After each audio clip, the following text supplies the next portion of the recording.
characters, Abraham and Isaac, Jacob and his boys. This is the part this week and next week where we just kind of fly along in order to fit everything together in 13 weeks. And so this is one of those really moving along lessons. And so we're going to be going from 2 Samuel, like 22-ish, all the way to the book of Malachi.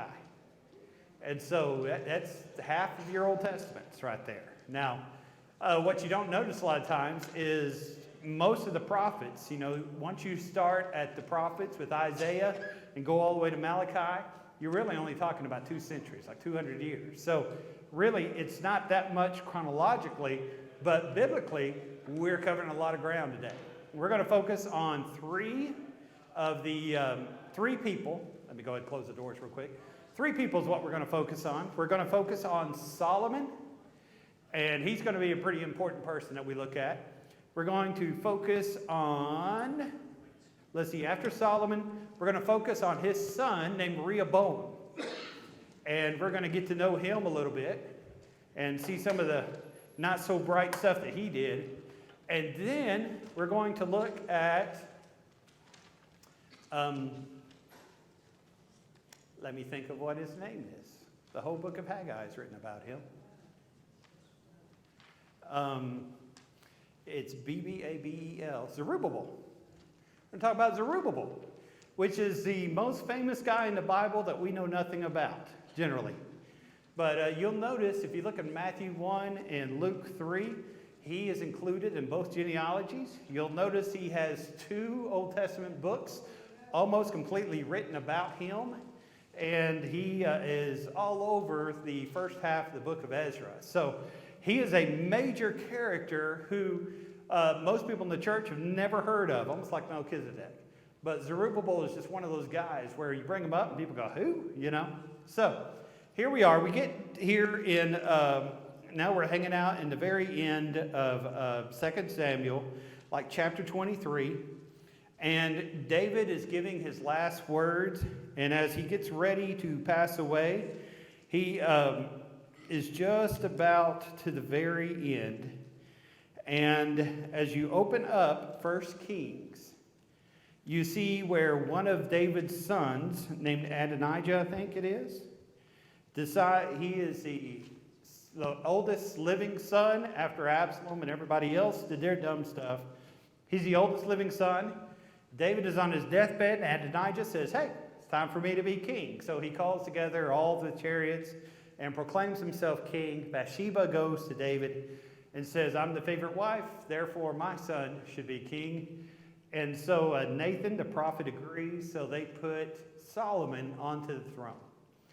And so David's job, if you're to look, David's job was to unify the nation of Israel. Before David, really before Saul, Israel was a confederacy. Now that works our minds in different ways because of American history. We think of confederacy, we think of the federals, north and south. A confederacy is a loosely organized group that doesn't have a lot of central power. And that's the way God set Israel up to be. Israel was 12 tribes, and the only connection these tribes had was a relationship with God. They would come 4 times a year to Jerusalem or to wherever the Ark of the Covenant Tabernacle was. And that was the only relationship really they had together, except they all followed the same God, followed the same law. Saul came and organized everybody together, and then David unified them and freed them from the Philistines. And so David unifies them, and God is working through his nation to finally bring us to Jesus and the church, right? And so as that's coming along, you see that David, remember his first son by Bathsheba died. Second son is Solomon, and Solomon means peace. God has brought me peace. Bathsheba's oldest son had just died. Now the second son has come. She's going to be at peace. We've had a child. You got peace there. Well, that's what Solomon's going to be about. You're a man of peace. Third son is going to be named Nathan, and we'll care about him here in just a little while. But Solomon is born, and Solomon brings forth the rest that is there. So you're opening up 1 Kings. Let's look, I think it's chapter 3, if you're following along in your books. And you remember this from Bible class. God comes to Solomon and says, you're now king. I'll give you anything that you want, and it's yours. Well, does he ask for wealth? Does he ask for lots of wives? Does he ask for victory in battle? He says, God, I want you to give me wisdom. Now, when I was in Bible class, that's how it was taught to me. And the way I understood it, which is wrong, the way I understood it was like somebody getting a wish out of a genie glass. You know, you rub the lamp and the genie comes out. It says you have 3 wishes. Well, what's your 3rd wish? I want 3 more wishes, right? And my understanding was always Solomon wanted wisdom, because if you have wisdom, then you can make money. And if you have wisdom, then you can have great relationships. And if you have wisdom, then you can have great power. That's not the kind of wisdom Solomon asked for. What Solomon said is, God, give me wisdom so I know how to rule these people and help these people be closer to you.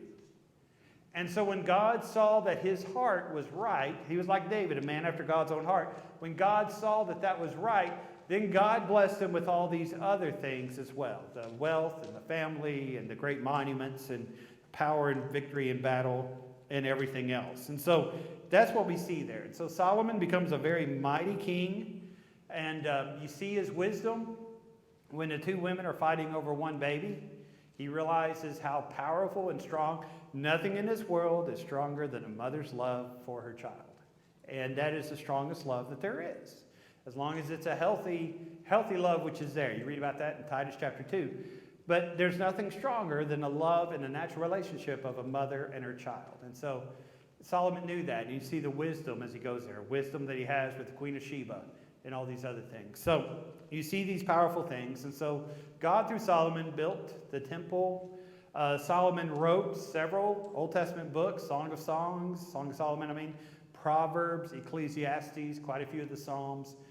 He wrote quite a bit. He was a very intelligent man and very good. And the largest geography size that Israel ever got was under Solomon's reign. So you look at that and you say, okay, so this is a very, very powerful thing here. So now you go back and remember back when Saul was about to be king. The people went to Samuel and said, we want a king so we can be like everybody else.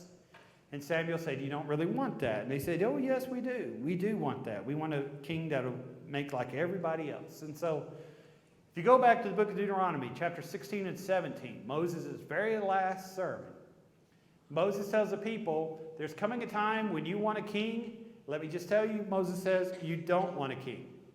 This king is going to tax you. This king is going to take all your daughters to be his wives. This king is going to take your possessions. And he said, but you're still going to want a king. So the rules for a king in chapter 17, all right, has to be an Israelite, must not acquire a great number of horses, and we'll come back to that, must make a copy of the law. He must not get lots of gold and silver. He has to write a copy of the law and always keep it on him at all times. And he cannot oppress other Israelites. Those are the rules. Now, growing up in Texas, we studied this a lot. This was always something important. What did God have against horses in the Old Testament? You know, as a Texan growing up, I always thought that was weird. A lot of times you read in the old law, he says, don't you have a horse? Don't you get horses? What you got? It was a sign of war. Okay, it was a sign of war. That's why we rode on donkeys and all this other stuff. Here's these if you want. That's the reason we're riding on donkeys when he comes in.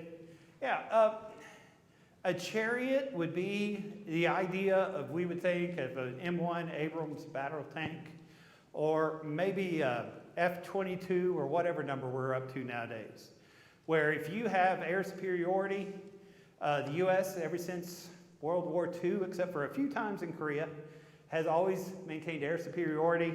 And so we pretty much win every battle. If it's a real battle, we win. Ambushes not so much, but real battles we always win because there's so much firepower brought immediately. Well, if you go back to the ancient world, that's what a chariot with the horses would be.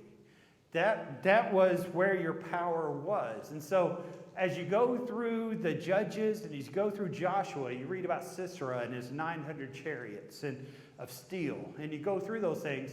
That was the major military power. God always said, don't bother with horses. Don't bother with chariots. I don't even want you to have them because you're going to win every battle, not by your military might, but by your God.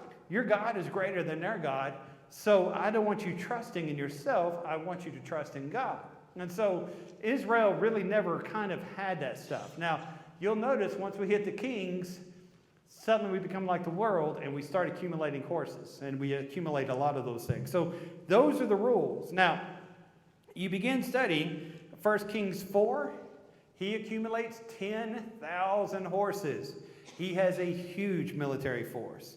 A lot of foreign wives, 1 Kings 11 and verse 1, okay? Tons of gold and silver, 1 Kings 10, 14 and 23. So much gold is floating around that it's considered dust in Jerusalem because everybody's rich. He builds the temple, and the temple is great, takes 7 years to build. And then right after that, in chapter 7, he builds his palace. And his palace doesn't take 7 years to build, it takes 13 years to build. And it is twice the size of the temple. You see an ego which is growing. You see he sees himself as very important. He is richer than everybody else.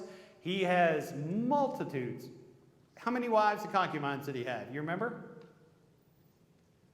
400. Okay, a little over 300 as the wives, and more than that, the concubines. Okay? Yes, ma'am, Mary? Where's the wisdom in that? Let me tell you, get up every morning and they have to tell you whose anniversary it is that day, right? All right, the dude is broke. Well, he wasn't broke, he was rich, but he spent a lot of money with a lot of women right there, right? Right.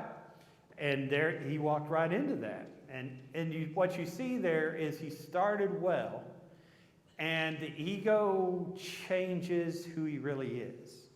His level of self-importance changes who he is.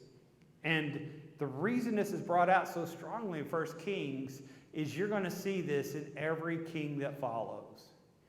They also are very caught up in their ego and their politics and all these other things. So in our 1 Kings study, when you're in Bible class, you focus on, man, Solomon was rich and Solomon wrote these books. And man, Solomon, had this great army. What he's doing in 1 Kings, really, when you read it, and you see it more so in 1 Chronicles, is he's saying, okay, here's this king, and here's this good stuff, but that's a backdrop because we're really seeing right now who he really is.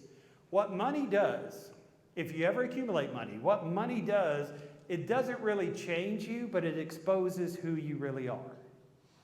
When you have opportunity to make choices, when you have opportunity to make decisions, you begin to expose yourself for who you really are. And that happens with fame as well. When you become popular and well known, it causes you to expose who you really are. And that's the reason some people get so messed up with celebrity. And so all this happens. And so as we go through Solomon's life, you begin to see two changes. The first change is a political change. You begin seeing the kingdom is not sticking together the way it should, like it did in David's time. And you also see that idolatry creeps in, and there are some major spiritual issues. All right? And eventually it's going to end up in the next 2.5, 3 centuries to where the northern kingdom, 10 tribes, are completely destroyed and gone. The southern kingdom's carried into Babylon as far as captivity. Now, the end of the reign, we're in that last paragraph. You see the political and spiritual struggles and disintegration of the kingdom. Solomon's out working, and he's got many of his people. They're not slaves. They've got a different name, all right? They're laborers. But we'll see later, pretty much they're slaves. But they're called laborers. And Solomon sees them out there, and he sees a guy who is great at organizing, great at calling people and motivating them, and his name is Jeroboam. And when Solomon sees him, he places Jeroboam over the tribes of Joseph. That's Ephraim and Manasseh, 2 sons of Joseph, and those are the largest of the tribes. And so, more or less, the 10 northern tribes, he puts Jeroboam over them because Jeroboam knows how to get stuff done. He is a great worker. And so Jeroboam gets started doing this stuff as he works through here. And as we go along, we see where, as he goes, Jeroboam grows in power. And Solomon should have seen it, but he didn't see it because he was focused on accumulation, fortifying cities, building palaces, accumulating money, showing off to the Queen of Sheba, all this other stuff. So Solomon dies. The son of Solomon is what? Rehoboam. And we'll talk about Rehoboam. This is our second important person that we're going to cover. I'm trying to give 10 minutes to each person that we cover. And we are on schedule. Hot diggity. All right, so Rehoboam. Now, how do you know the difference between Rehoboam and Jeroboam? I go back to American history. This is just my weird way my mind works. The South was the rebels, and so Rehoboam was in charge of the southern kingdom. Jeroboam was in charge of the northern kingdom. That's how I keep those two straight. You probably have a better way or a different way. Rehoboam, son of Solomon, he is over all 12 tribes. The people come, and the people say, you know, we've been in slavery. Excuse us. You don't call it slavery, but we've been in slavery. If you will free us, we will be faithful, but we've got to have a better policy here. And so Jeroboam says, okay, let me talk to my advisors. I'll get back with you. He talks to the older ones, the ones who were with Solomon, the ones who still had the wisdom from that reign before. And they say, listen, if you lighten up that load, these people will be faithful to you. They will be impressed that you are kinder to them than your father was. The younger ones like being rich. And the younger ones have grown very accustomed to their quality of lifestyle, which makes it where people have to work. So the younger ones say, listen, Rehoboam, your father was famous for working these folks. Let's get even more famous and work them harder. And so Rehoboam listened to them, brought them in, and said, listen, my dad had a whip, I've got a scorpion. You thought it was bad then, you just look and watch what I'm going to do. And so he is trying to really enforce who he is. He is caught up in the ego.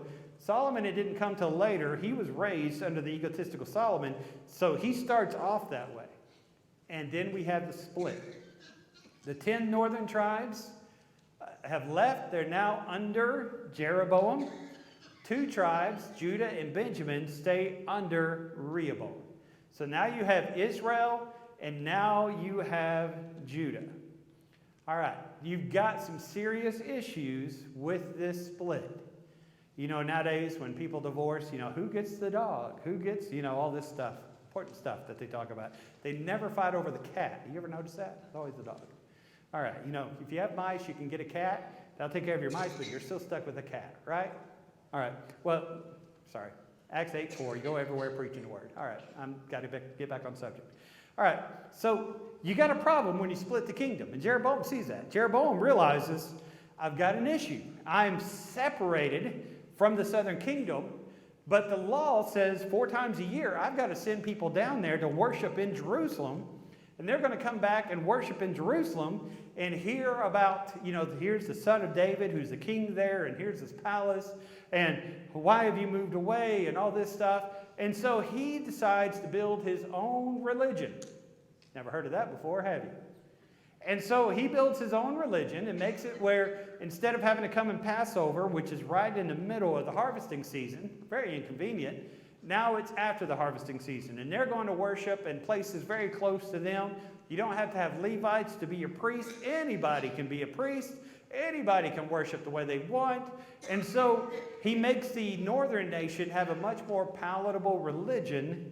And so now you see a movement away from God among those in the north. And so here we go into that. And so as that happens, you begin seeing the introduction of idolatry. And you see where they, 1 Kings 11 and verse 33, begin to follow Ashtoreth, Chemosh, and Molech. Okay? Now, we've never studied idols very much, but you begin studying idolatry, it is a very nasty, sick subject that you go through. Imagine if the world today created their own church, what would it look like? If you are appealing to the base vices of people, what would church look like? Not too good. The worship of Asherah, which you'll see with Jezebel, she'll have 400 prophets on the Asherah side. That was a very strong homosexual religion. Molech was you would offer your children up to their god, and there's a big statue-looking thing. It was made of bronze, looked like what we call a Buddha, big old belly that was sitting there. And he would have his arms out, and they would light a fire within it, which would cause the whole thing to glow. And then you would go and lay your child upon those arms, and the child would go up in the flames and then fall into his belly. And you were feeding your God your children.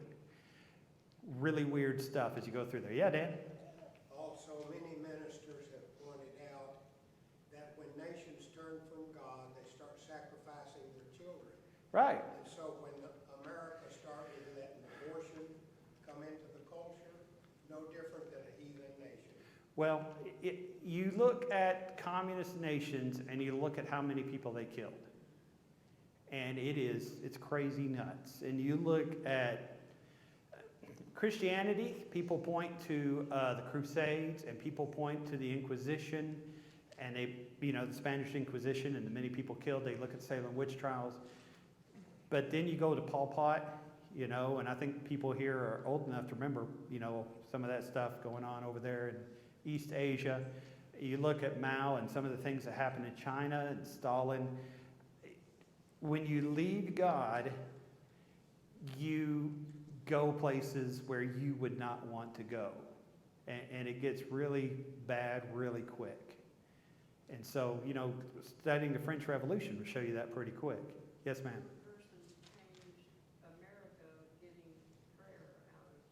Okay, yeah, the prayer out of schools, reading your Bibles, a lot of those things, the teaching of basic morality.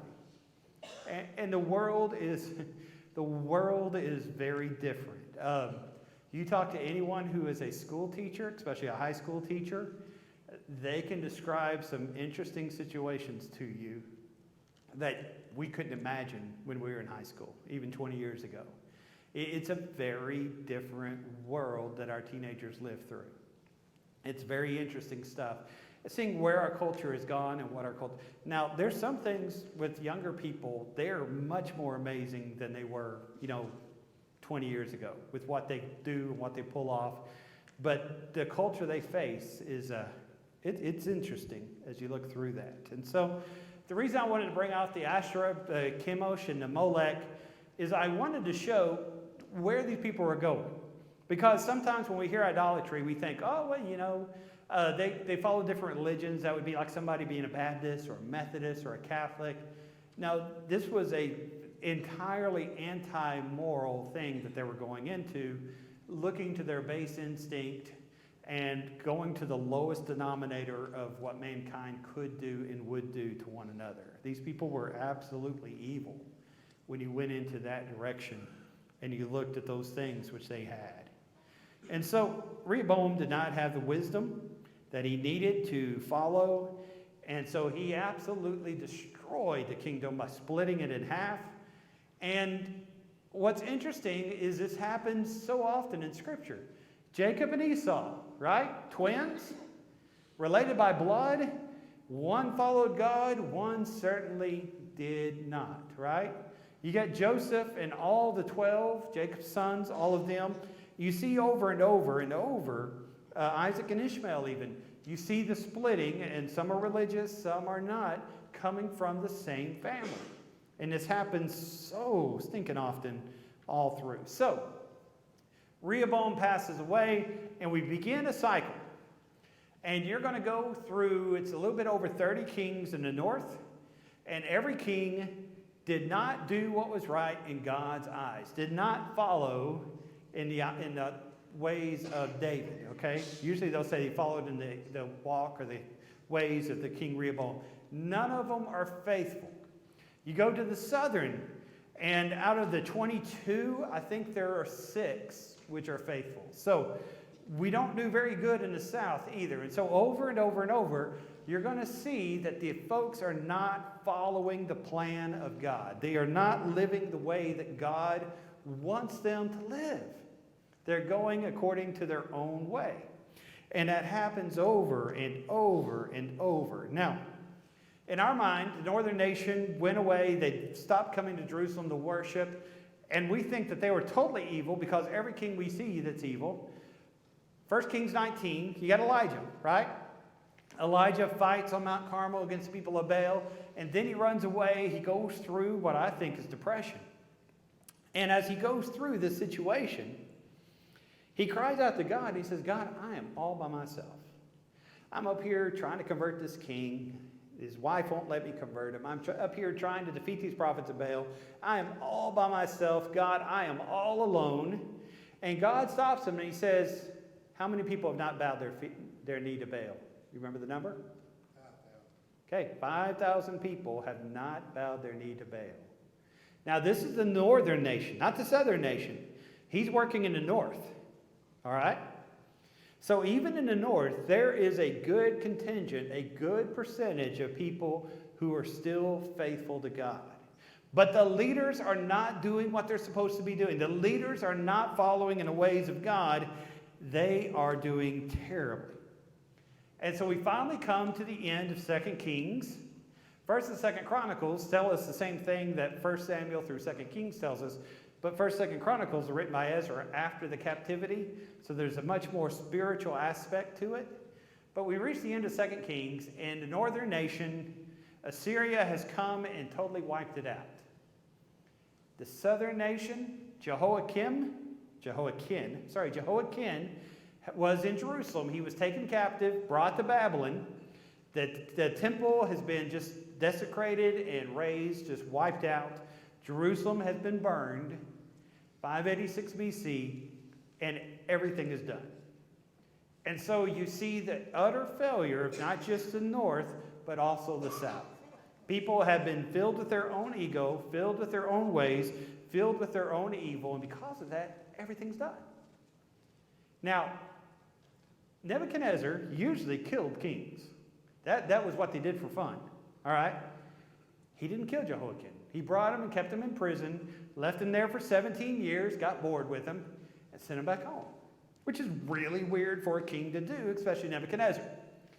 But Jehoiakim comes back home. He's not king, but he has a son born in captivity, and he has a grandson. His grandson is named Zerubabbel, okay? Babel, the king of Nebuchadnezzar, one of the kings of Nebuchadnezzar, besides Susra. Okay? He who listens to the Babel. He who listens to the false god.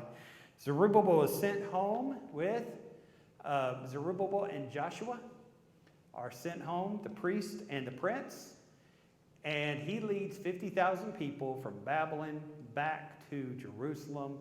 And then they build the temple. That's a big point in the Old Testament that, once again, we don't talk about. That's the reason you never heard of Zerubbabel. But here he comes, he's back. Now, as he builds this temple, you see the restoration of God's people. Zerubbabel is going to rebuild the temple. He's going to rebuild the altar in the temple. Ezra is going to finish the temple. And then Nehemiah is going to build the wall around Jerusalem. All this happens in about 150 years after the restoration when the people come back. And so here you have the son of David coming back, being in charge. Now, he's not a king. He's not a king. And there's a reason for that. We'll talk about that here in just a little bit. He's not a king, but he's a prince. And he is leading Israel. Now, all right, let's play with some complicated stuff here. Jeremiah. Turn in your Bibles to Jeremiah 22. All right? If you're an Old Testament kind of dude.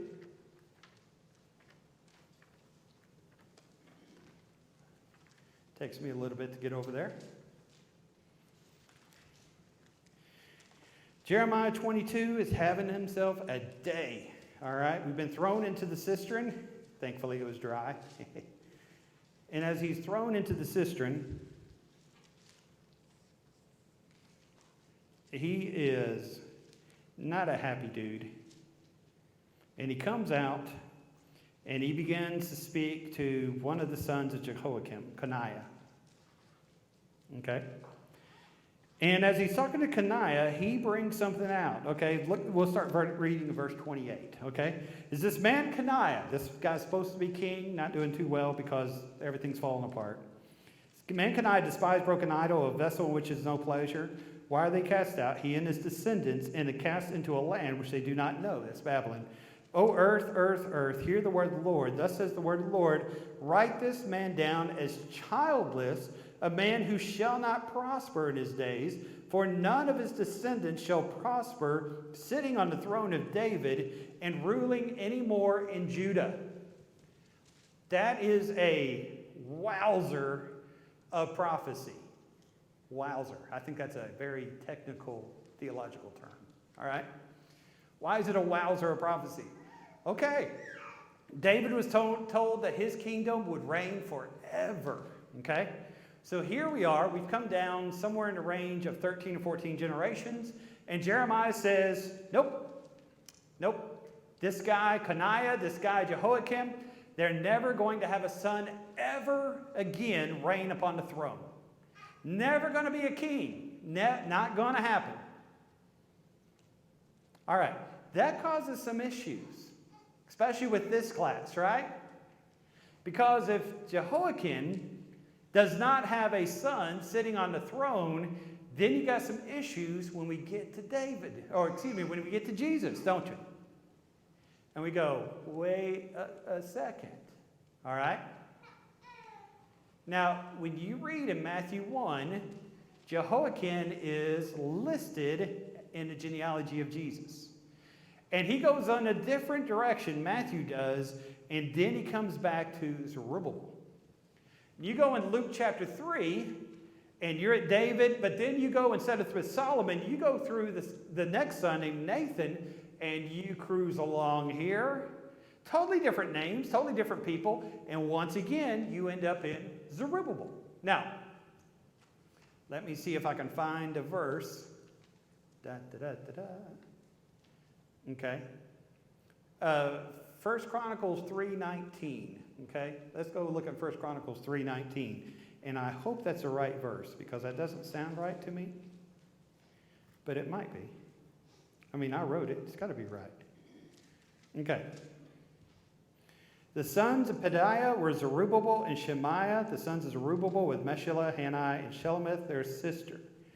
Now, what you find interesting when you start going through Jeconiah, Zerubbabel in the royal family was not a blood son. He was an adopted son. He was a cousin, but he was an adopted son who was brought in. And so Jehoiakim would have a grandson named Zerubbabel, but the grandson was not a blood son.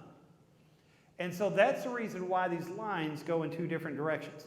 So Matthew's genealogy is going by the official inheritance that you get through the father. Okay? A father, even if he's a stepfather, when he passes away, his inheritance is inherited by his stepchildren and his children. Okay? Even if they're not blood